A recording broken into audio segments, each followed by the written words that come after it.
প্রিমিয়ারে এসে কেমন লাগছে? তো ভীষণ এক্সাইটেড। তো আমার চ্যানেলে একটা নতুন জিনিস আসতে চলেছে আজকে, গ্র্যান্ড প্রিমিয়ার। সিনেমার নাম হলো মন মানে না। আর সত্যি মন মানে না। কালকে হচ্ছে ভ্যালেন্টাইন্স ডে, আর ভ্যালেন্টাইন্স ডে আগেই কিন্তু প্রিমিয়ারে চলে আসলাম। আর এইরকম একটা মানে এক্সাইটেড হচ্ছে মুভি, কতটা এক্সাইটেড আর কারা কারা এখানে এসেছেন সেটা নিয়ে আজকের ব্লগটা হচ্ছে তোমাদের তুলে ধরবো। আশা করছি তোমাদের ভালো লাগবে। তো আমি ইনভাইটেশন পেয়ে এখানে চলে আসলাম মন মানে না হচ্ছে মুভি প্রিমিয়ারে। চলো দেখতে থাকো।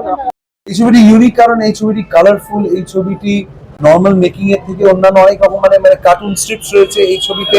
মিউজিকে আমরা অনেক রকম অ্যানিমেটেড জিনিসটা যেটা আমরা দেখে এসেছি সেটা থেকে একদম আলাদা করার চেষ্টা করেছি। আশা করি আপনারা যখন দেখবেন বলবেন এটা তো এখানে এক্সপেক্ট করছিলাম না, এরকম ভাবে একটা অ্যাকশন সিকোয়েন্স বা এরকম ভাবে এখানে জিনিসটা ওই যে হঠাৎ একটা প্লেজেন্ট সারপ্রাইজ যদি কিছু বলে থাকেন সেটা আমরা ক্রিয়েট করার চেষ্টা করেছি। আর তার জন্য এই ছবিটি ইউনিক প্রত্যেকটা অ্যাসপেক্ট থেকে, বিকজ প্রেমটাকে যেভাবে দেখছে, গল্প প্রেমের চারিদিকে নানা রকম গল্পে একই রকম হয়, কিন্তু সেটা বলছি কিভাবে, তার গল্পের জার্নিটা কিরকম, ইট is always about the journey. এই ছবির জার্নিটা very different, very unique. So সবাই দেখুন, ডেফিনেটলি ভালো লাগবে। এই ছবিতে তোমার যে কাজ সম্পর্কে তুমি বললে যে তোমার একটা গান আছে, তো সেই গানটা ভালোবাসার সাথে কিভাবে রিলেটেড? ভালোবাসার সাথে রিলেটেড, কারণ আজকের দিনে আমরা প্রেম করতে সবাই চাই কিন্তু করে উঠতে পারি না। প্রচুর ইমোশনাল ব্যাগেজেস এবং আগের জিনিসপত্র নিয়ে আমরা এগিয়ে যেতে পারি না। তার জন্য এই ছবিতে গানের মাধ্যমে যে গল্পটা আমরা বলার চেষ্টা করেছি সেটা মন মানে না গানটা হোক বা যাও না হোক, রেজ ইন লাভ বা অ্যাকসেপ্টেন্স ইন লাভ বা হেরে যাওয়া in love, still the need of love, সবটা কিন্তু অডিও বুকও যদি হিসেবে মনে হয় নাকি আপনারা শোনেন, যদি দেখা ছাড়া শোনেন তাহলে সেটা বুঝতে পারবেন যে কেন বেশি এটা প্রেমের সাথে, আজকের দিনের প্রেমের সাথে related. And it is always about লাভ।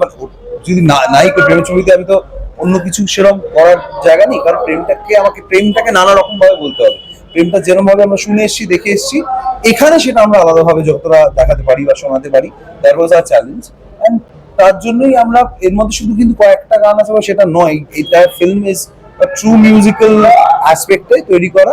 এর মধ্যে অনেক ছোট ছোট ছোট ছোট গান আছে যেটা মানে হয়তো হিরো হিরোইন কিছু বলতে চাইছে, বলছে না, কিন্তু সেটা গানের মাধ্যমে বলছে।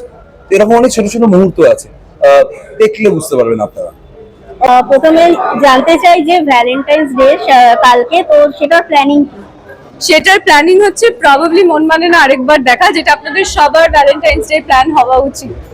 আচ্ছা, আর সিনেমাটা নিয়ে কতটা এক্সাইটেড? সিনেমাটা নিয়ে যেরকম প্রত্যেক সিনেমার প্রিমিয়ারের আগে আমি এক্সাইটেড হই, এবারও আমি extremely excited, because I think যে কোনো মুভি মানে এটা ওরকম ব্যাপার না, এটা হচ্ছে রেজাল্টের দিন। পরীক্ষা দিয়ে দিয়েছি, খাতা জমা হয়ে গেছে, এবার রেজাল্ট আসবে, তো সেজে বুঝে রেজাল্ট দিতে চলে। আর চরিত্রটা নিয়ে একটু কিছু বলো। আমার এখানে যে চরিত্রে আমি অভিনয় করেছি তার নাম হচ্ছে মেঘলা। সে একটি প্রচুর হোপলেসলি রোমান্টিক একটা সুইট মেয়ে, যে প্রেম করতে চায়, বিয়ে করতে চায়, অ্যান্ড তারপরে বাকি সবটাই করতে চায়, কিন্তু ওর কপালে সেটা কতটা আসে সেটা আমি জানি না। Thank you. আমাদের অভিনেত্রী ইদিকা পাল কিন্তু এখানে এসেছিলেন মন মানে না গ্র্যান্ড প্রিমিয়ারে, যেখানে পরের দিন ছিল আমাদের ভ্যালেন্টাইন্স ডে। আর ভ্যালেন্টাইন্স ডের জন্য স্পেশাল হচ্ছে পপ আপগুলো কিন্তু দিয়ে এখানে ফটোশ্যুট করা হয়েছিল, আর এটা অর্গানাইজ করা হয়েছিল প্রিয়া সিনেমা হলে। তোমাদের সাথে তুলে ধরছি তার কিছু ক্লিপ। প্রথমে জানতে চাই, যেহেতু কালকে ভ্যালেন্টাইন্স ডে, আমি জানতে চাই যে ভ্যালেন্টাইন্স ডে মানে কি প্ল্যান আছে? ভ্যালেন্টাইন্স ডে ভালোবাসার প্ল্যান আর কি প্ল্যান আমার, কি করা হবে? এই যে মন কি পড়া হবে এটা তো আমিও জানি না। সকালবেলা ম্যাচ আছে, খেলবো, ক্রিকেট খেলবো, তারপর ডিসাইড করবো কি করবো কি না করবো। তো আমরা ছোটবেলায় তোমাকে দেখেছি বন্ধনে, তো সেটা নিয়ে একটু বলো যে ডিফারেন্সটা কি, মানে এত বছরের একটা মানে গ্যাপ, কতটা মানে কি ডিফারেন্স? আমার মনে হয় সবকিছুই বদলে গেছে। The life has changed, the world has changed, and we really hope that everything is good and for everyone. সিনেমাটা নিয়ে কতটা এক্সাইটেড আছো? মানে খুব এক্সাইটেড, বিকজ বন্ধুদেরই সিনেমা। I am very happy for everyone, very excited for everyone, যেন খুব ভালো হয়, ফিল্মটা খুব ভালো হয়। আর ব্যাস এই আর কি। গানগুলো কেমন লাগলো সিনেমা? আমার খুব ভালো লেগেছে। আমি নীলাকে বলেছি, ঈশানকে বলেছি, সবাইকে বলেছি, গানগুলো খুবই ভালো। অ্যাজ অলওয়েজ নীলা গান করলে ভালোই হয়। রাহুল আর নীলার কম্বিনেশনটা is always good. Thank you. Thank you. মন মানে না সিনেমাটার গ্র্যান্ড প্রিমিয়ার আমাদের হয়েছিল প্রিয়া সিনেমা হলে, যেটার ব্যানার তোমাদের সাথে শেয়ার করলাম। আমরা খুব ভালো আছি এবং এতদিন ধরে ওয়েট এবং আজকে সেটা মুক্তি পাচ্ছে। এতদিনের আমাদের কষ্টটা আজকে সেটা সার্থক। আজকে থিয়েটারে তোমরা সবাই এসছো, খুব ভালো লাগছে। সবাই এসে আমার একটু দেরি হয়ে গেছে।